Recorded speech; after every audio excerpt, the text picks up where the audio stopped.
Jadi kredibilitas gue alhamdulillah masih terjaga dengan baik. Tapi itu cukup, dalam artian cukup ya seperti yang kalian tahu, gue kemarin tanggal 22 Juli ya, kalau kalian lihat suratnya, wah udah banyak beredar lah surat gue. Gue sudah tidak bergabung lagi dengan PO Haryanto, dalam artian ya Bapak udah nggak berkenan gue ada di perusahaan. Jadi tanggal 22 itu secara ofisial gue udah nggak di PO Haryanto lagi. Jadi tugas-tugas gue buat mengembangkan perusahaan dan menjaga perusahaan sudah selesai. Terus Mas Rian ngapain Mas? Ya gue istirahat. Gue istirahat. Loh Mas, itu kan perusahaan keluarga, kok dipecat atau dikeluarkan atau apalah bahasanya. Ya buat gue perusahaan kan dari dulu gue selalu bilang sama kalian, perusahaan dan keluarga itu dua hal yang berbeda. Jadi perusahaan, keluarga. Hubungan gue sama bapak itu hubungan ayah sama anak, itu nggak bisa bu. Mau siapapun, malaikat datang misahin aja nggak bisa, apalagi manusia.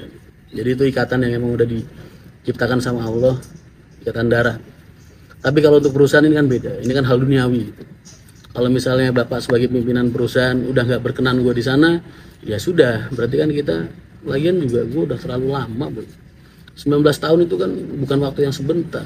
Mungkin kalian aja umurnya, zaman gue kerja dulu pertama kali gue di terminal jualan tiket ngecer tiket 18.000 nawarin ke penumpang tiap hari, udah kayak nawarin emas saking susahnya laku.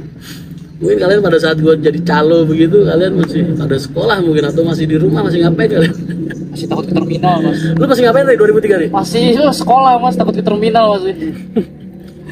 Dulu terminal nyeremin ya, sampai sekarang akhirnya jadi menyenangkan gitu. Ya intinya itulah, jadi bapak udah nggak berkenan gue di perusahaan dan gue terima dengan lapang dada. Kalau kalian tanya masalahnya apa, gue anggap itu internal perusahaan. Kenapa gue nggak bisa ceritain?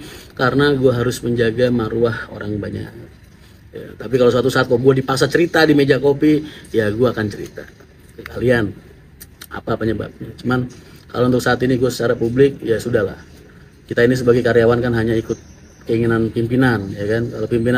Kalau kita udah bekerja sebaik mungkin, pimpinan ngerasa kita belum cukup, ya berarti kan itu hak beliau gitu sebagai pimpinan. Jadi gue sendiri menikmati lah masa-masa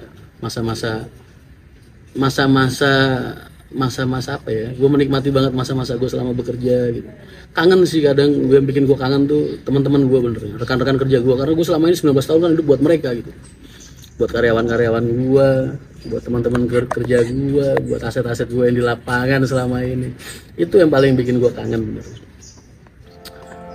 Ya sudahlah, kerjaan kan hanya sarana atau wadah untuk saling bertemu, bertatap muka, tapi masih ada wadah yang lain juga, dalam artian ya kita masih bisa ketemu.